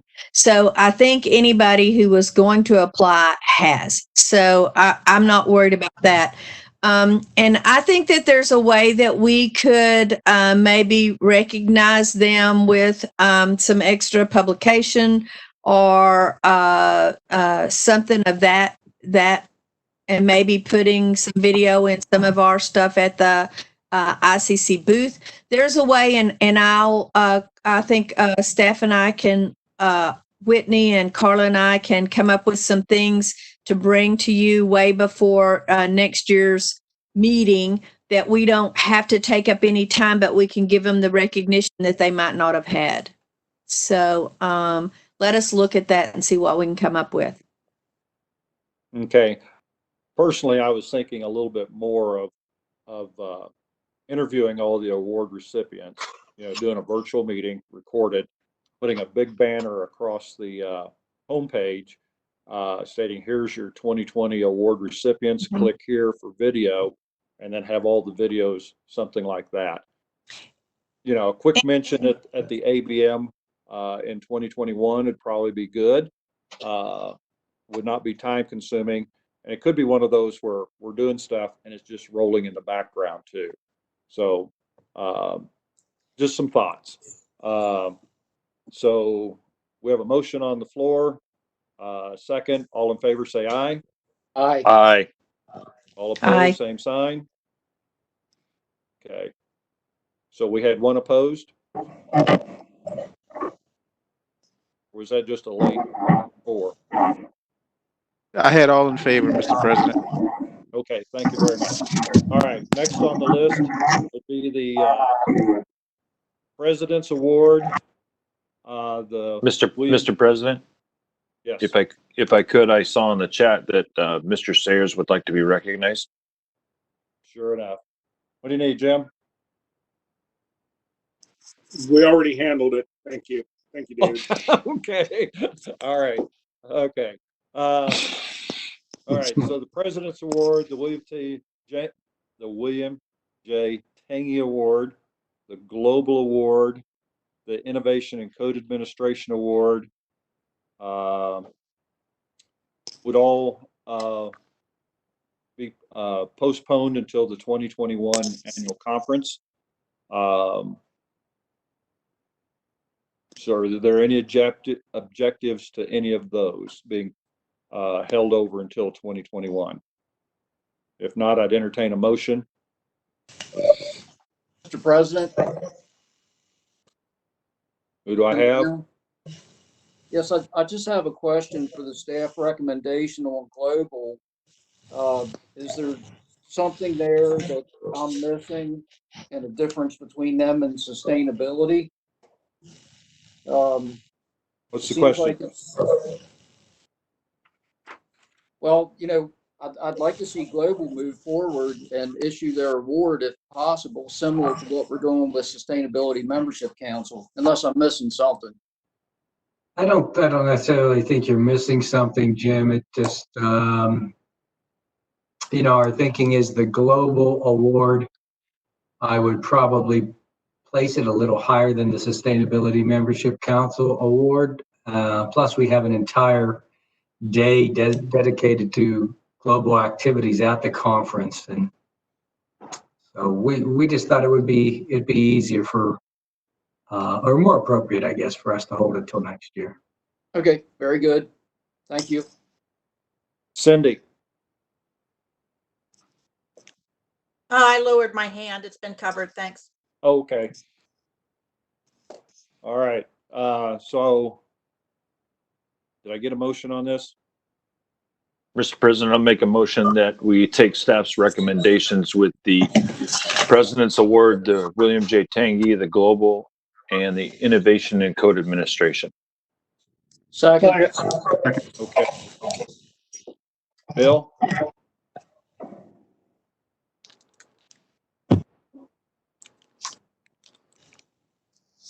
Bill Bryant? Well, I just had a question for Dom and potentially what's all gone on with staff this year. Is, do we want to, would we think about, since it's not been that great of a year, to consider using or granting the Tangy Award this year to staff, because they've put out a remarkable effort during this pandemic? Just a question for staff. Right, Bill. No, I appreciate that. You know, the Tangy Award is what it is. I have a feeling we're going to be doing some other things to acknowledge what staff has done through the COVID. I'm not sure what they are yet. We're also thinking about how to recognize Brian Campbell's contributions, who I told you passed away a few weeks ago. So I think there are going to be other opportunities, Bill. Okay. Well, and you know, the last thing I actually felt also that, you know, since we're postponing the President's Award and you know, the Global Award, it just you know, I didn't think the Tangy Award should take precedent over those, so I felt it was more appropriate for them to sort of be balanced. Okay. Anybody else? Okay. Honorary and resolutions have both been. Mr. President, we have to vote. Oh, I thought we did.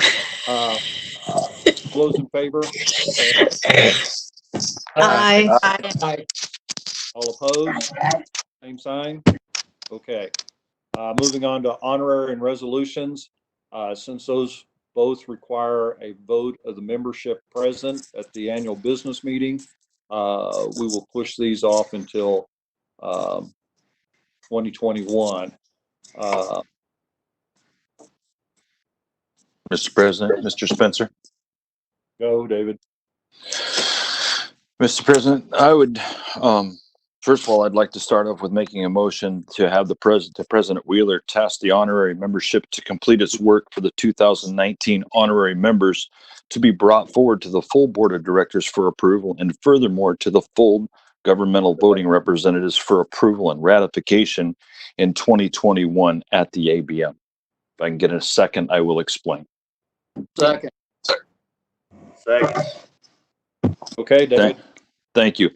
What I guess what my concern is not to have the 2019 nominees not be considered and overlooked. I've talked with Carla. We have 6 individuals from the general membership that can be considered. As you know, by the council policy, we can only consider 5. And we do have 1 current past president and past board of director who can also be recognized or have been considered to be recognized. What I don't want to do is take the opportunity to be inclusive of our membership and a past director that have the opportunity to be recognized. Well, at least be the work be done in 2019 to have them recognized in 2021. I think if we don't, then what we're doing is these individuals that have done the work, that have pursued this, will obviously, most of them will probably attempt to do that next year. And then do we miss the opportunity that then continues to push and perpetuate this? Okay. Shirley. That note, because we have, I agree with what David's saying, because we have a limited number that we can do at any given year. If we don't do this now, then next year, do we need to double the number so that we can take into account 2 years worth? I think it's something we need to stop and think about, that we don't lose somebody that we want to recognize due to numbers by doing 2 years at once. Mr. President, to that point. Okay, Jim. Thank you. Mr. President, through the chair to Shirley, to that point, I emailed Secretary Treasurer Which some proposed language for a temporary modification, if you will, to Council Policy 26 that would allow the committee to fulfill their duty for this year and next year, therefore doubling the number. And I think that's the intent of what Director Spencer was saying. Dave, correct me if I'm wrong. We certainly don't need to wordsmith Council Policy 26 right now. We can do that. We've got plenty of time. But I believe that's the intent. Thank you. If I could, to that point. David? I'm not necessarily considering to affect Council Policy 26 unless there was a need to. I believe that what we can do is we can continue to do the work. We have the time to do the work and then bring that recommendation forward. All it does is not get ratified until 2021. We don't need to amend Council Policy. And to that point, that's kind of what I was saying. It's easier to just delay the ratification vote than to delay everything and have to affect council policy. Okay. Remember to use your raise the hand here instead of just jumping in. Okay. So do we want to divide these? Well, so our motion then is to have the honorary members. So in effect, we're dividing the question here. So the motion is to have the honorary committee complete its work bring its recommendations to the board for a vote, and then hold it for ratification by the membership at the 2021 annual business meeting. Okay, and we have a second for that. All in favor of that? Aye. Aye. Aye. Wait a minute. Mr. President, Ms. Davis had a question. I apologize. Yes. No, I did not. I was saying Bill was asking to be recognized. Is there somebody wishing to speak before we finish the vote? Is Okay. You're on mute. All those in favor of the motion, say aye. Aye. Aye. Aye. Aye. All those opposed, say no. Okay, motion passes. Trying to keep up with all this. Bill still has All a right. comment. Go, Bill. Yeah, Greg, real quick question. Okay, I understand what we just did. Now, next year, are we going to have 2 ratifying votes? Or are we going to have 1 ratifying vote forever? The way that I understand the motion is they'll do their work. We'll take care of this. Next year, they'll do their others. When we get to the annual business meeting, we'll take a vote on those that would have been awarded in 2020 and those that are awarded in 2021. Okay, that's what I just want to make sure that was the plan. Okay, so we could have a potential of 10 honorary members voted for in 2021, plus whatever board folks that that we, the board, has voted on and asked to move forward. You do a ratifying vote for 2020 and then 2021. There's no change in council policy, and it's done. That's the easy way. You don't have to screw around with the council policy. Correct.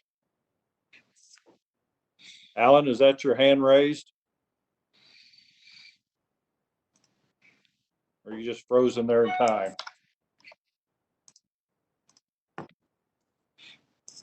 Okay. Motion to,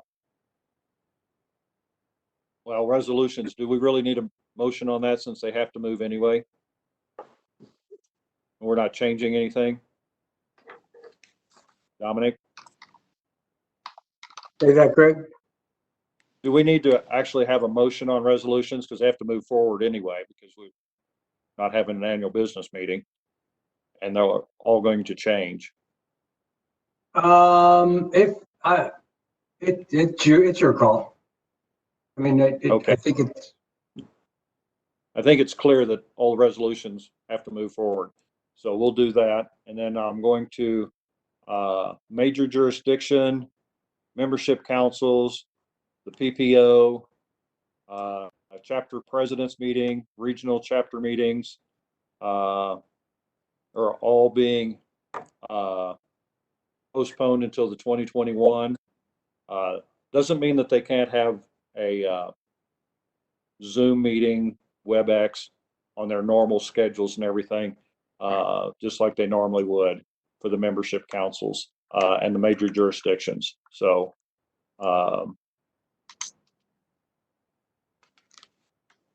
does anybody feel like we need a motion for that? I'll make the motion, move forward. Okay. F recommendation. Second. Second. All in favor, say aye. Aye. Aye. Aye. Opposed, same sign. Aye. Okay. Before I move into the last 3 here, I think I'll probably cover most of that in one shot. But I have asked Dominic to move forward with some type of meritorious award for Jim Seeley to recognize all of his past work. As I hope everybody is aware that Jim passed away this year. He's been a friend of the code world for, I don't know, 40, 50 years. So I've asked Dominic to look into doing a meritorious award that we can get to Phoebe. So with that, a few cleanup items. We took the vote to cancel the conference, postpone the ABM to 2021. There were 3 questions that was asked at the leadership roundtable a couple of weeks ago that Director Spencer made me aware of. Talked with Dominic. We thought, okay, just to make sure that everybody's on the same page, we would cover these. So will St. Louis be a conference site as a result in the future? Don't know. That's up to whatever staff can negotiate. We have some monies that have been spent. You know, if we can negotiate something for a later date, staff will get that taken care of. So the answer of that is we don't know whether we'll be able to negotiate being there sometime in the future or not. So not much there. Decision on ICC board elections. Yeah, we've decided to put everybody on pause, extend everybody by 1 year. There will be no elections this year. No, we did not decide to hold the business meeting virtually because of the resounding vote of the membership that they didn't want to do something online, plus all the other items that came along with that. What is the status of potentially using the CDP access for voting?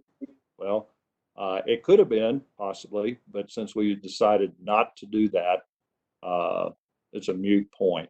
So what it comes down to is we don't know about St. Louis. It could be a site in the future.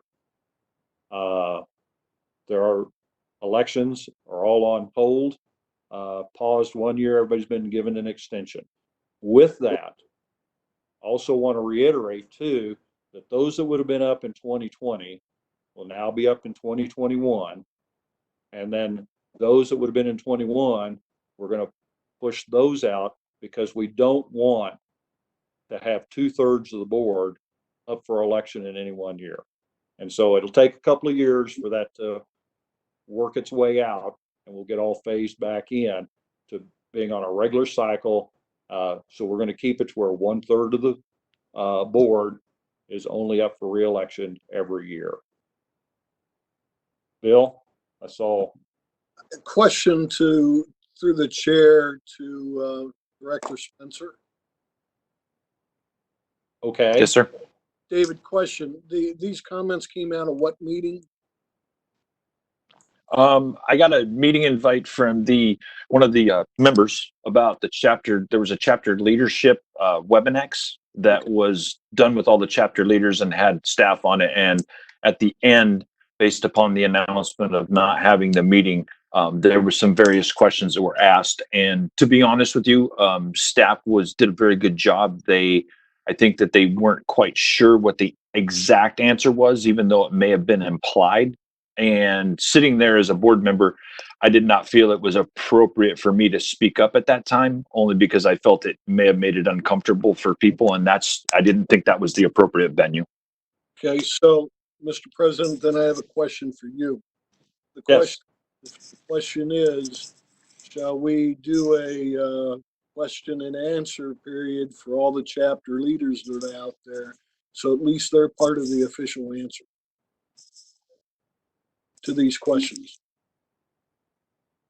Greg, this is Dominic. Bill, our sense was that we would communicate these answers broadly, not just to the chapter leaders, but that's fine. It's like we're just going to do some kind of communication. Yes. Correct? Yes. Thank you. Mike Witch. Thank you.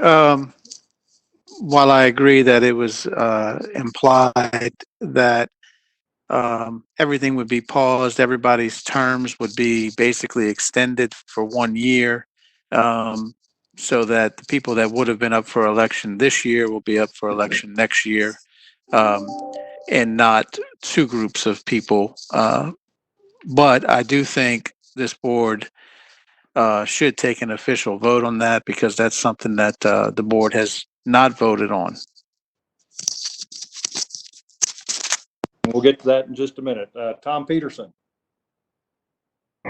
Thank you, Mr. President. I apologize. I think I missed an opportunity on that last one to discuss the chapter president's meeting and CP10, and we can go back to that after this discussion if that would be more helpful. If you want to handle it now, but I have a question about that.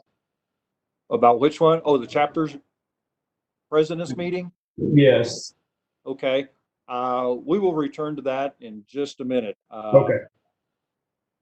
So I'll keep your name right here on the list. Thank you. So I would entertain a motion for to give staff direction on these items. So moved, Mr. President. Second. Okay, any further discussion? Seeing none, all in favor say aye. Aye. All opposed, same side. Hearing none, okay. Director Peterson, what was your question or comment about the chapter president's meeting?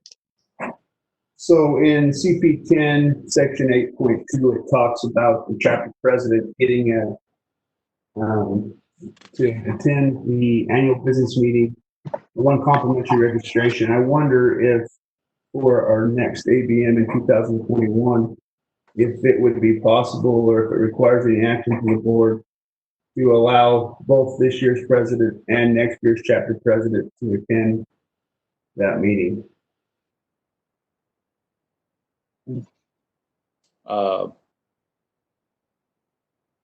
Dominic, you got a response? No, that's a good question, Tom. That's it's a money question. That's maybe let us do a little research in terms of how many chapter presidents we typically get, and we could do a quick back of the envelope calculation, and we'll report back to you at the next board meeting. Thank you. Okay. All right. That concludes R 8.0. Now we need to go to R9. Let me get back to my agenda here. Okay, the development of an ICC ad hoc committee to investigate COVID-19 impact on I-codes. This is more in case, correct me if I'm wrong, Dominic, I don't have the supplement up in front of me, but Sure. if I remember correctly, that this is not to look at emergency measures, which we've tasked the bylaws committee with.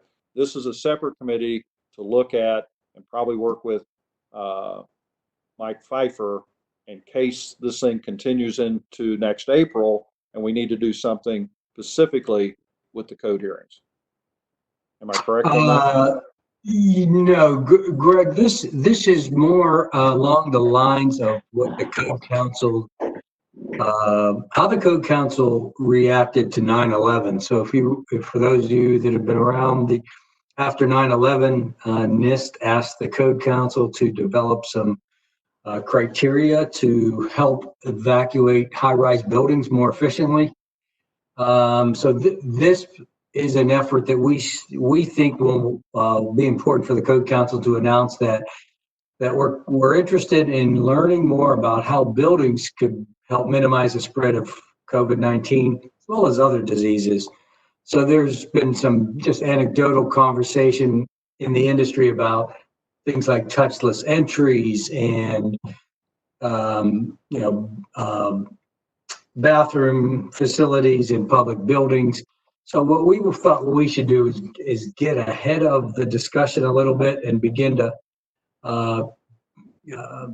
gather information, conducting a literature search, those sort of things, because at some point in time, whether it's this next co-development cycle, whether it's a standard, whether it's a guideline.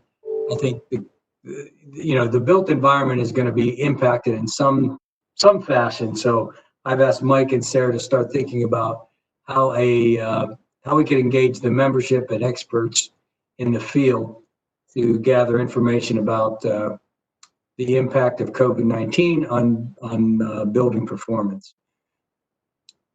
And I think I'd like to let Mike make a couple comments as well. Mike? Sure. Thank you, Dom. One of the biggest things through Dominic to President Wheeler, one of the biggest things, if you look on our COVID response website, there's a fair amount of documents we put out there because we did get a fair amount of questions from AHJs. If somebody was contemplating taking a gymnasium, for example, and making that into a response center to deal with COVID, what do you do with, because right now, let's face it, the gymnasium is not built as a hospital. So how do you deal with that change of occupancy? You know, if you look at the little reading of the code, you basically got to design it for an occupancy. Well, CMS had put together some really useful information. So we wanted to basically do a thorough search as to what's out there so that we could potentially look at putting things into the code or a standard, as Dominic indicated, or a guideline for future use should such a pandemic should this occur or something similar to that. Temporary facilities, for example, in chapter 31 of the fire code. So we want to look at all the code requirements so that we can ease the burden on the regulatory community going forward. Should it occur, how can they react quickly to such a situation and deal with it? Okay, so now I missed the boat completely on that one. We have a standing motion. To establish a new ad hoc committee to investigate how future editions of the ICC codes and standards can be updated in order to respond to pandemics such as COVID-19. Title of the committee to be determined at a later date. Correct. Second. Okay. Any discussion? I guess, yeah, I'll go ahead and make a discussion on it. You know, dealing with this both here and listening to all the calls that you've been on, this makes a lot of sense to give people guidance and give them a jump on this. So many people were behind the 8 ball when you heard some of the calls from code officials throughout the country. This is a great item, and thank you for bringing it forward. Okay. All those in favor say aye. Aye. Aye. Aye. All opposed, same sign. Okay.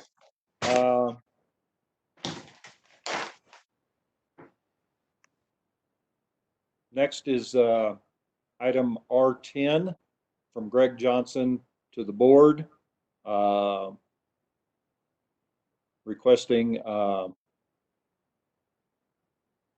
more members. I don't remember if he actually put a number on here. Nope. He wanted to go from 12 to 15. Is that it? Okay, I was looking for that. I thought that I had read that, but I First didn't. paragraph. They wants to expand. Okay. So discussion. Let's see. Looks like I've got somebody up here. Nope.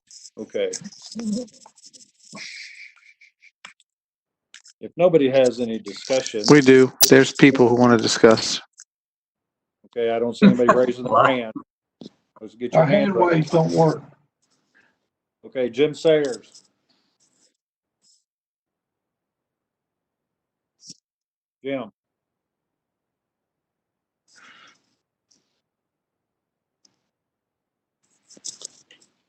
You're muted, Jim. Are you muted? And we didn't hear anything? Okay, is this better? Yes. Sorry about that. Thank you, Mr. President. As the liaison to the Sustainability Membership Council, I would say this about this council: they're doing a lot of work. They're getting spread kind of thin, and I just want to throw my backing behind their request to go from 12 to 15. Okay, David? Thank you, Mr. President. To Jim's comment and to further expand on that, I guess, I do agree that the Sustainability Membership Council is doing a lot, and I'm a big supporter of them. I guess my only concern is, we do have a lot of volunteers that do volunteer on a lot of things, and I think it's great that we have, I guess, more volunteers than we have the ability for seats. But there are task groups within various membership councils. There's subcommittees.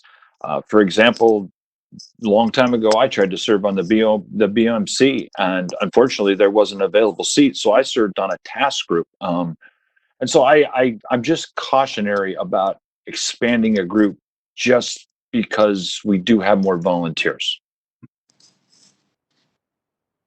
Cindy? Thank you, Mr. President. Yeah, I think I was surprised to see this. For some reason, I was thinking that we had already voted on this request at a previous board meeting, but I didn't have time to go back and research that.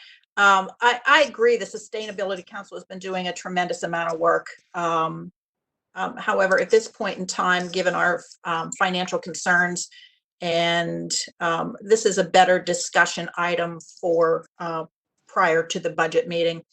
I don't believe that expanding any of the membership councils at this point in time is in the best interest of the organization. That's it. Cindy, to answer your question, you probably are recalling we had a discussion about this item, I think with the executive committee, but we've been postponing it for 2 meetings because of the size of the agenda. So that's where it may ring a bell. Oh, thank you. Okay, Steve McDaniel? Yeah, I would have to echo what Director Spencer and Director Davis had said. The other thing is going through the packet that we were provided, there is a table that shows the number of members, the governing committee sizes, and then the participation. And so I would agree with Cindy. I think it wouldn't be in our best interest to increase it this time. Okay, Angie?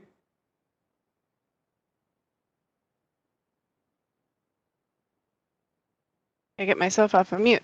I actually disagree. We have currently pending appeals that relate to energy code. If anything, I think we need more folks involved in this process and more folks at the table to talk about the issues around sustainability so that more perspectives are represented. Okay, thank you. My 2 cents on this also. I saw the table that Director McDaniels was referring to, and so that got me to thinking. So then I asked for stats from 2017 to current. And so looking at the Sustainability Membership Council, their membership is down to 252 from 317 in 2020. They have the 12. They have had 3 in-person meetings since 2017. They've had 7 teleconference calls, and the average number of attendees, whether they're in person or online, is 11. So it's not even sounding like all of the GC members are getting onto the calls or getting to the meetings. So they do a lot of work. I've been working with Hope here in Colorado and making some videos for them for the SMC. So, I'm not a member. Well, I'm a member of the council, but I'm not a member of the governing council. So I think that, I agree with Director Spencer that, they just need to do some task groups if they need more work done. Throwing another 3 people on there just so that they can get everything assigned done, I don't think is going to do it. If they've got enough volunteers that want to run for that board, they can make them a chair of a task force or something like that. So just like Spencer served on one, and that type of thing. So I am not in favor of expanding this at this time. So I'll entertain a motion. Mr. President, Mr. Spencer. Go. This time, the motion, we do not currently requesting the Sustainability Membership Council to expand their governance. Second. All right. Any discussion? Point of order. It's not really who's a point of, it's Director Brown, not really a point of order on my end. Dave, your motion was all broken up. I didn't hear the audio, so I didn't hear the motion. Could you please repeat? The motion was to deny the request of the expansion of the Sustainability Membership Council. Okay. Any other discussion? All right. All those in favor of the motion, say aye. Aye. Aye. Aye. All those opposed, same sign. Aye. I heard at least one. Identify yourself who voted against the. Boso against. Angie Weesey against. Hampton against. Jim Sayers against. Okay, I got 4. What you got? And Shirley Ellis, I couldn't get my mute off. Shirley Ellis against. 5 against. You got all of those, Secretary Treasurer, which? I have Boso, Weesey, Hampton, Ellis, and who else? Jim Sayers. Sayers. Anyone else against? Okay. Motion passes to not expand the SMC governing committee at this time. Okay, that concludes our agenda for today. Tomorrow, we will start with E 1.0, 8 o'clock Mountain Time.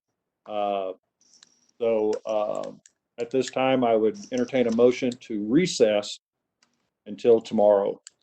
So moved. So moved. Okay. Second. All in favor, say aye. Wait. Aye. Wait. You got a comment. Mr. President. Hand raised. Mr. President, Bill? tomorrow's board meeting is the executive session. Okay, and we are scheduled to go from 10 until 2. Am I correct? Eastern time. Are you making any provisions for my little empty stomach? In other words, are we going to have a lunch break or are we not going to have a lunch break? Because that will mean I pack my lunch or I go out to lunch. Your pleasure, Mr. President. I don't have a problem if you eat. Just cut your video. That just means I need to bring my lunch tomorrow. That's all you had to tell me. It's a virtual lunch, Bill. Bring your lunch. We'll all eat lunch together. Okay. No smacking. All right. All in favor of recessing, say aye. Aye. Aye. We will see you all tomorrow morning. Thank you for your time and your participation. Thanks, guys. Hi, everyone. Bye-bye. Bye, everyone.